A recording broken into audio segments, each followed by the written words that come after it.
అయ్యప్ప స్వామి మాల దీక్షలో ఉన్నవారు నల్లని బట్టలే ఎందుకు ధరిస్తారో మీకు తెలుసా? ఒకసారి అయ్యప్ప స్వామి శనీశ్వరుడి దగ్గరికి వెళ్లి, శనీశ్వర నువ్వు ఎందుకు ప్రజలని 7 సంవత్సరాల పాటు పట్టి పీడిస్తావు అని అడుగుతాడు.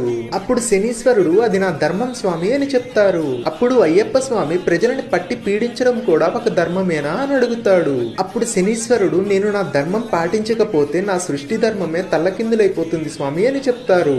అప్పుడు అయ్యప్ప స్వామి నీకు ఇష్టమైన రంగు నలుపు కదా, నా భక్తులందరూ సంవత్సరంలో ఒక కాలం పాటు నల్లని వస్త్రాలు ధరించి అన్ని సుఖాలను వదిలి కటిక నేల మీద నిద్రించి సూర్యోదయానికి ముందే లేచి చల్లనీళ్ళ స్నానం చేస్తారు. వారు కూడా స్వామిగా పిలువబడతారు. ఇలా కఠినమైన బ్రహ్మచర్య వ్రతం పూర్తి చేసి స్వామియే శరణమయ్యప్ప అని శరణఘోష చేస్తూ అడవుల వెంట పాదాలతో నా దగ్గరికి వస్తారు అని చెప్తారు. ఇలా నువ్వు చెప్పిన కష్టాలని భక్తితో ఆనందంగా ఆచరిస్తారు. అటువంటి నా భక్తులను నువ్వు ఎప్పుడు పట్టి పీడించరాదు అని చెప్తారు. ఈ ఇన్ఫర్మేషన్ మీకు నచ్చినట్లయితే ఈ వీడియోకి ఒక లైక్ చేసి మన పేజ్ ని అయితే ఫాలో చేయండి. అలా వెళ్ళిపోకుండా అయ్యప్ప అని కామెంట్ చేయండి.